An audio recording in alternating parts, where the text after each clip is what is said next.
Transplant Games take over 2 years to organize, plan, and execute. In addition to the competition, there are over 40 special events and educational programs that take place over the 6 days that we'll be together. And somebody's got to oversee the entire project. And she's joining us today. Please welcome the producer and president of Badass Media and Meetings, Sue Brady. How are you, Sue? I'm great. Thanks for joining us. Happy to be here. I mean, it's your production, so you might as well be here, right? That's true. It's true. There's so many things we could talk about. Let's kind of go big picture for now. What does your job entail with respect to the Transplant Games? Everything from creative to planning staging, technology, pulling the crew together. I have a huge team who they are amazing. We work tons of hours leading up to it, tons of hours when we're on site. But it also involves multiple sites. The opening ceremony venue, the donor tribute venue, every special event, the village. There are a lot of moving parts. Let's start with the opening ceremonies. Tell us about the opening ceremonies. And there's always a different feel. Every games, there's a different feel. There's a different tribute. There's a different design to everything. So tell us how you obviously conceptualize all this and actually make it happen. Yeah, sure. So when the bid is awarded to whatever city we're going to produce the games in, there's a reason that the games go to that city, whether it all has to do with coming back to eliminating that list and how we go about creating more exposure for the mission. And so that's really where I start with the design of the event. So for example, this year, well, actually next year, when we do the games live in New Jersey, opening weekend is in Newark. And the reason it's in Newark is because in the state of New Jersey, they have the highest number of people on the waiting list and also the lowest conversion number, which means given the opportunity to make a decision at bedside to donate an organ, they're not always saying, yeah, go ahead and do it. So bringing awareness and opportunity and education to the region is the primary goal. There's always a story to tell. You and I work together pretty closely collaborating. I call you and we talk about all the main points that we want to cover and all the great stories that are available. We've been focusing on the living kidney donor chain for the New Jersey Games, which was from St. Barnabas Hospital. And I think that particular story is what's leading the New Jersey Games for next year. I'd have to agree. It's an incredible story and one of inspiration and hopefully motivation for others to do the same. So the games were supposed to be now, but the 2020 games will be in 2021. The opening weekend, just the opening weekend, is going to be something to behold. It is. Can you paint a picture for us of what that's going to be? Well, we've been touting this as the biggest games yet. We've seen a 30% growth in attendance every year that the games take place. And now being in New Jersey, right outside of New York City, on the East Coast, in a super dense population, we're expecting huge numbers. Given that information, we're going to be at the Prudential Center for the opening ceremony, which is an amazing facility. That's 18,000 people, I think, or something in the seats. Prudential Center Arena is a world-class sports and entertainment venue located in downtown Newark, New Jersey. We're home to the NHL, New Jersey Devils, as well as Seton Hall NCAA basketball. We also are fortunate to host over 175 world-class events each year. We were just recognized as the number 7 top-ranked venue in the United States. And we also are home to and host over 2 million visitors each year. Prudential Center partners with world-class concessionaires as well as catering. We feature a variety of flavors and things that highlight the culture of Newark, New Jersey. So you'll walk around the concourse and you can get anything from traditional sports goods, but you're going to get some healthy options too.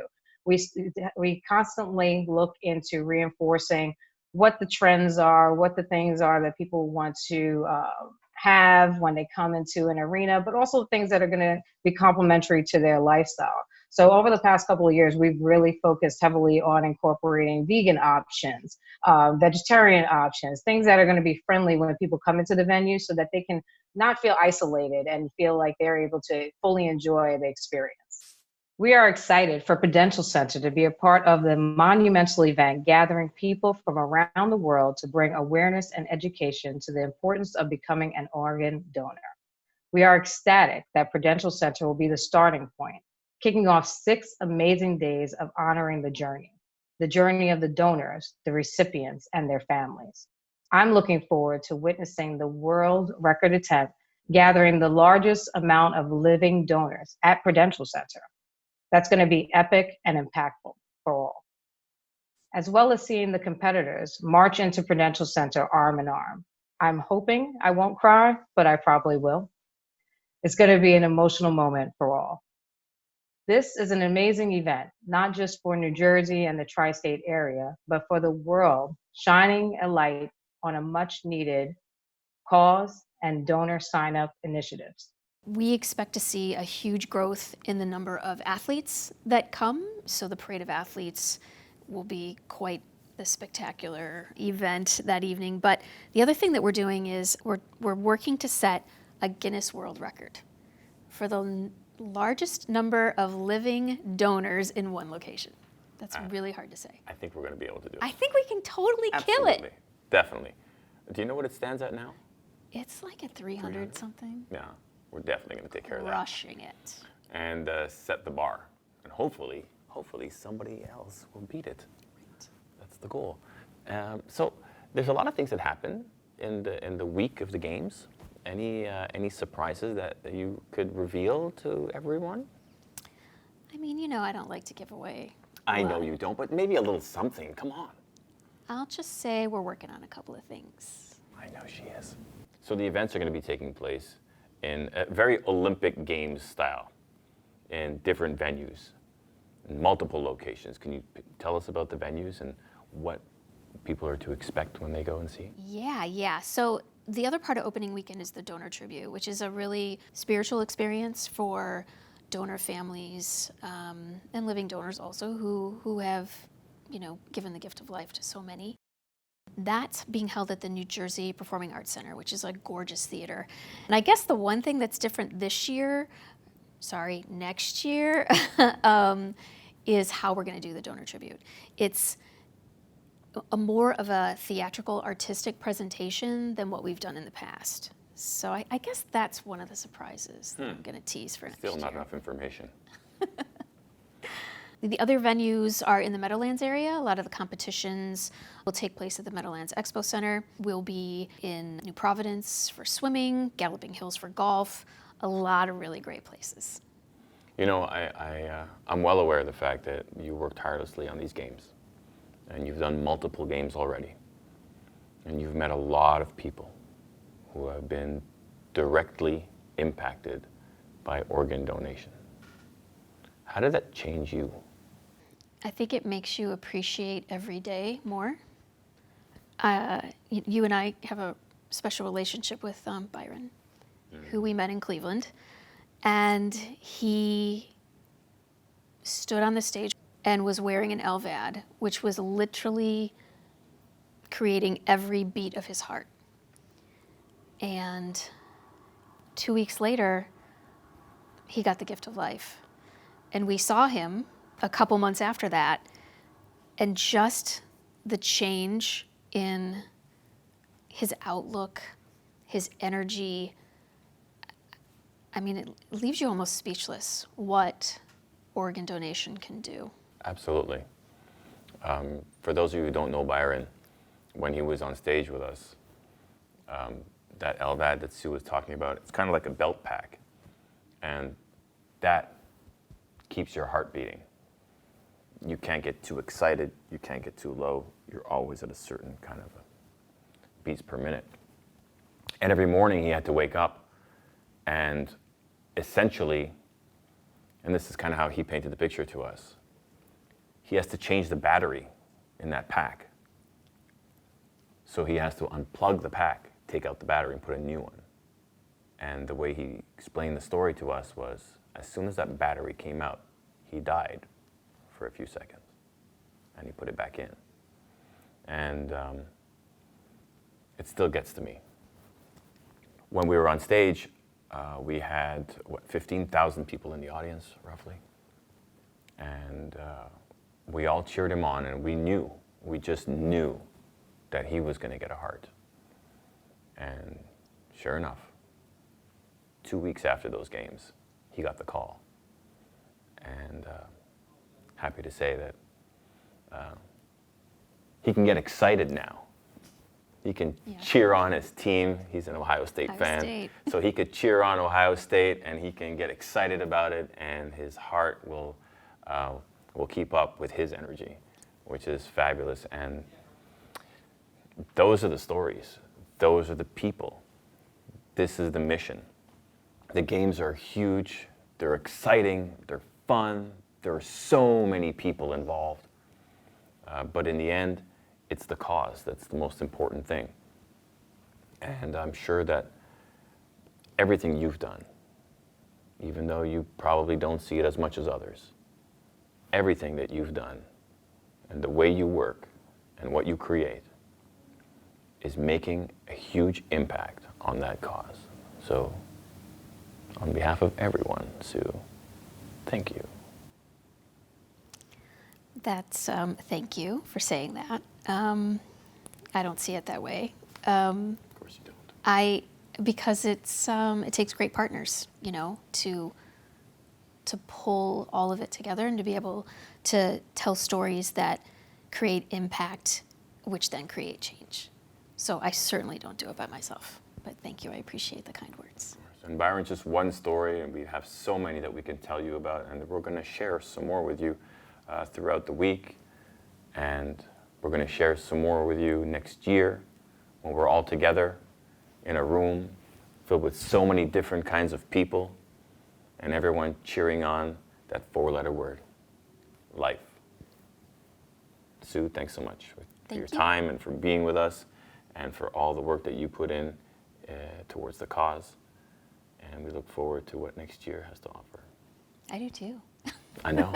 The Transplant Games are about celebration of life, of family, and of friends, of generosity and second chances. And it's also about storytelling. And each time we hold the games, we feature a couple of important stories that have made an impact over our mission. The New Jersey Games are no different. Joining me today is Team Liberty member and living kidney donor, Brian Glennon. How are you, Brian? I'm very good, thank you. Thank you so much for joining us, Brian. So happy to be here. Such a unique story you have. You did something, you gave the gift of life that started the longest living kidney chain in history. Over 60 people's lives have been saved because you're the catalyst to all this. You were that first domino. Can you paint a picture for me about what that's like? Well, I am just humbled to be a part of this kidney chain. We never expected it to go on as long as it did and to impact as many lives as it has. Yes, the number, the latest number, it's up to 64 people. So that is 32 recipients and 32 donors. It's been amazing. We've been able to really push our story and to get it out there to a lot more people. So hopefully more people consider living donation because of it. Can you take me back to the moment when you were considering doing this and what your frame of mind was like and why you made that decision? Sure. This was 2015. I was just at a point in my life where I did a little reevaluation of my life and realized how grateful I was for the life that I had, and I wanted to do something more. I wanted to give back, I started volunteering for different organizations and things like that, and I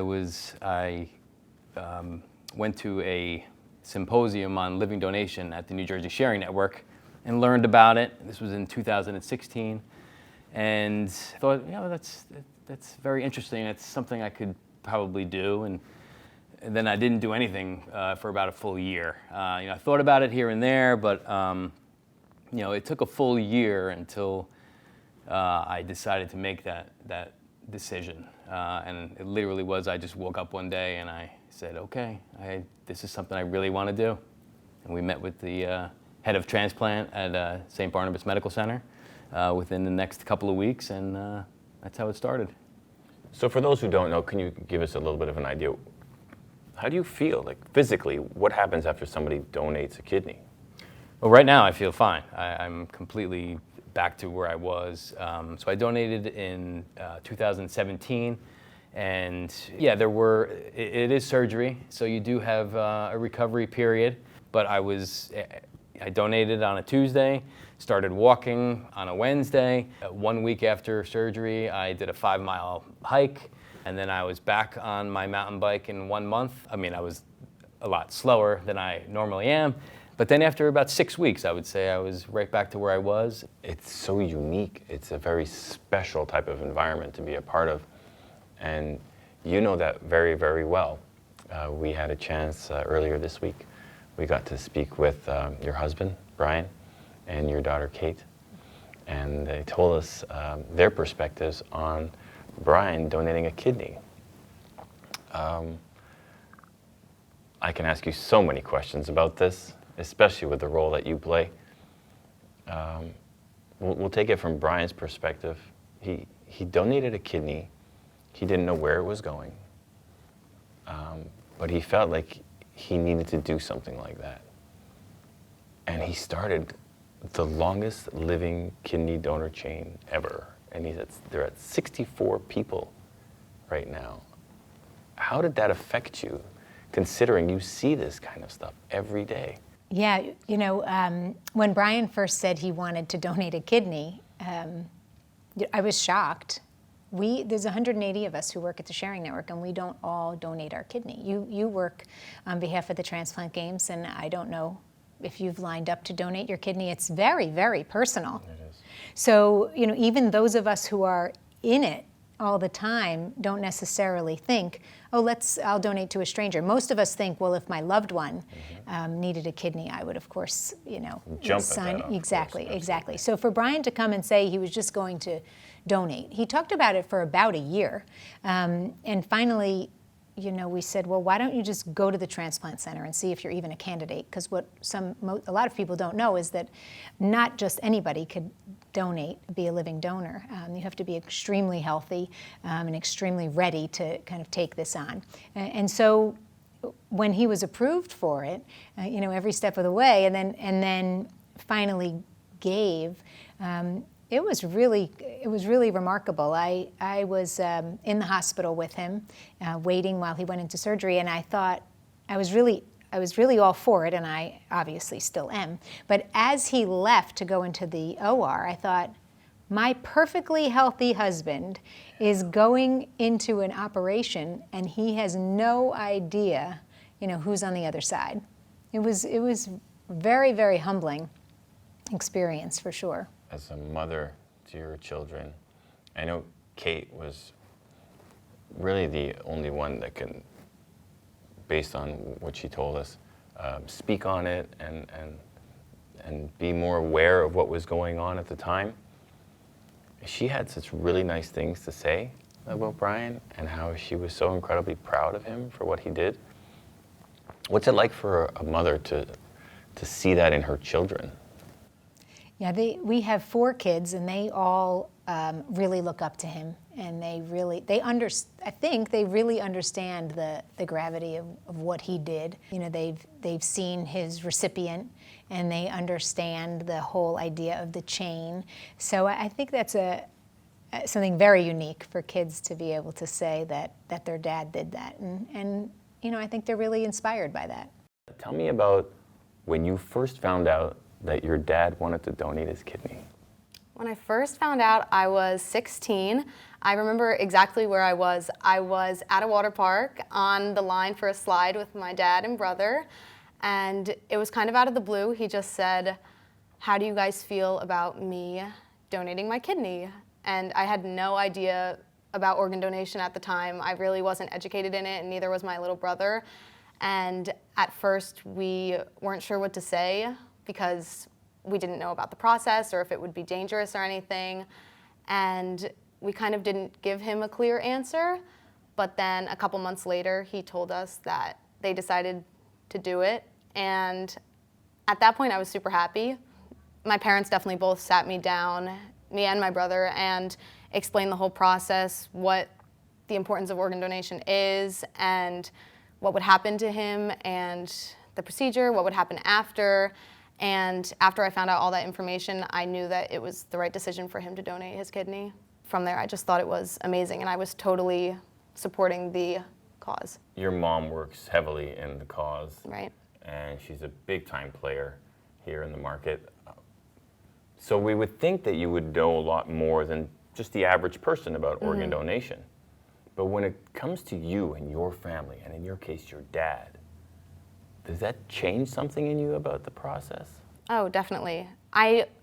Starting as a little kid, I did know a lot more about organ donation than others just because of my mom and how she's been educating us since we were little. But knowing that it's my family and how it would affect me in the future and my family in the future, it just became so much more important to me than it already was. And when I found out that my dad was going to donate his kidney, that's when I became an organ donor myself, because once I knew all the information, I knew it was the right choice for me, and I would never not want to be an organ donor after finding all of that out. We interviewed your son, and we asked him, what he thought about his dad donating a kidney. And he said, "I'm so proud to be his son." What does that do for a father? It's, if my children learned from it, not only about organ donation, but just giving back, then, I think my job is done. Not really done with them, but you know what I mean. I want them to learn, to do something good in life, and if they haven't become, organ donors, even better. I'm sure they will sign up for it when they're of age, and that to hear any child say that, it's really touching. How do you feel about your dad just having done something like that? He is most definitely my role model, and I strive to be like him every single day. The fact that he was able to go through that procedure to save somebody's life that he didn't even know is very crazy to me, and I am so happy that he did that, and I think he is one of the most inspirational people I know. Your dad's kind of pseudo-famous now, and I know you've tagged along with him in different stops along the way and his media tours, and one of them was the Today Show, Right. which is kind of cool. What was it like to be there on set with him? It was overwhelming. I was the only one of my 4 siblings who was allowed to go because they were all too young.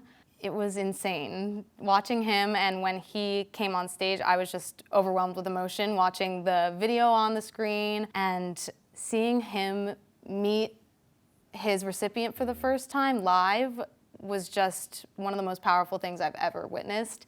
It was just one of the best days ever. I was just so happy, and especially being surrounded by my other family members who were there as well. It was amazing. When Brian met his recipient, you and Kate got to join him when he did that on the Today Show. Yep. What was that experience like for you? Well, we had no information about his recipient at all. So we saw that she was a mom right when he found out, when they saw each other. And what was really special about it is that Brian lost his mom just before this, a year or two before. And so when we found out that he gave his kidney to a woman who was about the age of his mom, and then he got to meet her daughter, who was a little younger than us, but generally our age, he felt very comforted to know that he helped Jacqueline not lose her mom the way that Brian had. So it was amazing. It was very, very emotional. It's such a heartfelt moment when that happens, and even Brian and I were just chatting off camera, and he said he was lost for words when his recipient said, "Thank you for saving my life," and he didn't even know what to say. And the host of the program was like, "Just say thank you, just say thank you." Yeah. So he said thank you, but after the fact, that resonated with him, and he was like, he's very humble. Yeah, he is. He's very humble about it. How does something like this, we'll speak specifically about your situation, how did it change your life? Well, again, I'm just so grateful for the life that I have. It really just showed me the best in humanity. I started this chain, but it was also all the people that kept the chain going. So you talk to these people and you hear their stories and why they did it, and it just really held a special place in my heart. And it's just a fantastic. I'm so happy to be a part of it. It's such a small part of my life, and just to see how my recipient is doing and the things she's been able to see and accomplish since she got her kidney, it's been fantastic. So where would someone at 19 years old who doesn't know much about this and most of the time would be hesitant, Right. just a thought, where would you send them? Where would they get that information so that they can relate to it? I personally would send them to the NJ Sharing Network just because that's where I received all of my information, and I feel like their explanations and the cause that they're supporting is very useful, and I feel like they give all the information that you need, and everything that they've done, like the 5K and all their other promotional events and gatherings, have just made me feel so much more like a part of the community, and that made me really want to become an organ donor. And I feel like they have enough information to educate all of my friends, even at the age of 19, about organ donation. So even though your family is such a big part of the process, NJ Sharing Network, go check it out. You're going to learn a lot, and you're going to find out how that one random act of kindness can change lives upon lives. You're modest about the process. I look forward to seeing you at the games live. Yes. That we're all going to get to celebrate, and we're all going to be in one big space in the opening ceremonies. And remember this, we're going to take a moment and we're going to look around the entire room, and we're going to see people of every shade and color in the world. Tall and short and young and old, donors and recipients. And every single person is going to look different. And every single person is going to be alive. And I think that is the most important thing. Thanks again, Brian.